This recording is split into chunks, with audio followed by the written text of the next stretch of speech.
Since the inauguration, each week, various news outlets come out with presidential approval ratings. But this week, CBS News is taking a deeper look at the electorate.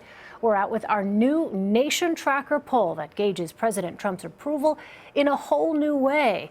To discuss the methodology and the poll's findings is CBS News Elections Director Anthony Salvanto. Anthony, thanks so much for being here. Thanks, Elaine. This is different. This, first of all, is a huge survey. This is not your typical smaller-sized sample of the electorate.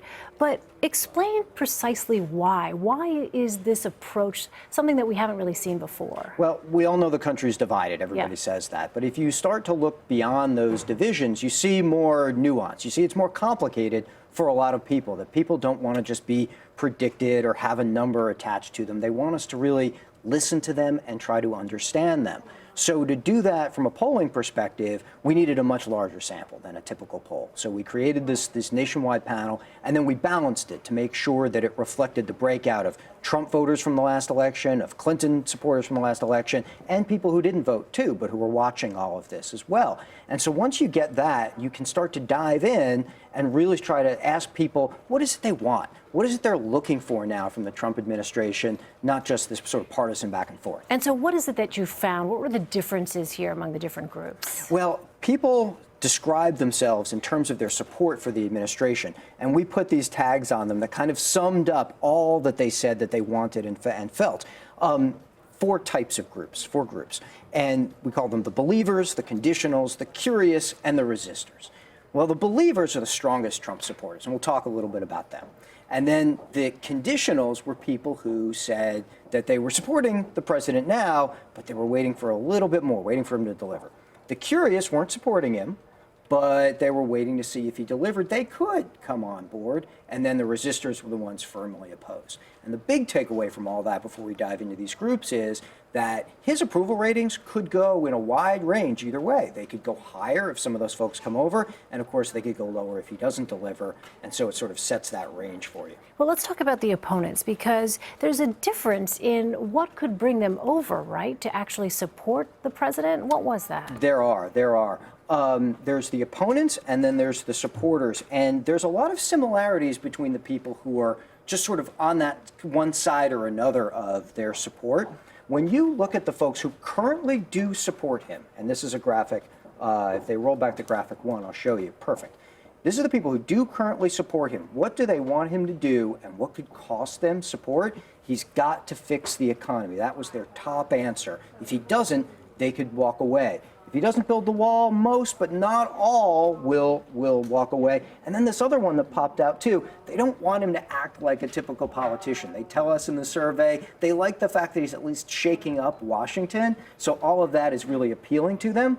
And then on the flip side of support, if you roll the next one, we'll see these are the folks we call the curious. Well, what would bring you over to his side? Well, for them, similarly, it's the economy. If they see him improving the economy, he could gain that support. For some of them, if he gives up on trying to build the wall, they could come back. But it's really, again, that economy that's the difference. The last thing I'd point out to you, though, Elaine, is this one respects people with different views, where almost all of them say they want him to do that. One of the biggest differences, one of the reasons they're on the opposing side of him right now, is they say they feel like he's not reaching out to them, like he's not respecting people like them.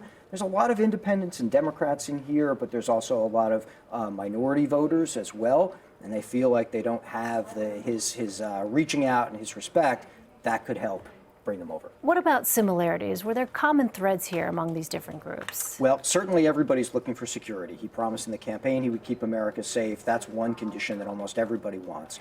But the economy really becomes that common thread. And when you see the folks, especially late in the campaign, who swung to him because he got that big late swing of undecided voters, that's what they were concerned about. They saw a businessman they thought could fix the economy. And that's why when you look at what they say should be his top priorities, there's a similarity on the economy across all the groups, but there's big differences on things like the wall and wanting immigration reform between, say, the believers, his strongest supporters, who all say he's got to do that, and the resistors, where that's not so much the priority. Yeah, that's a huge difference there. Right. 82% for the believers and then 25% from the resistors on the wall and immigration. So what do we learn from this look, this really comprehensive look that goes beyond what are just the normal approval numbers that we see come out with every president? People out in the country always remind us that they don't frame things and think about things the way Washington thinks that they think about things. They don't always necessarily the political battles that they pay attention to, or who's in the cabinet and what's going on there. They see results or they don't see results. And that's one of the big threads that comes out of all of this. We have all these people on either side of support who want to see him deliver and not necessarily follow the day-to-day back and forth of the campaign. The other thing you see too, which is kind of a dilemma, if you will, for the Democrats and the Democrats in the legislature, in the Congress. Well, some of those folks who are on the opposing side say, we want you, the Democrats, to work with President Trump wherever you can. It's a pragmatism there, and they're more in that curious bucket. Those folks are just one step over from support. But then there's the resistors who say they want the Democrats to oppose him at every turn.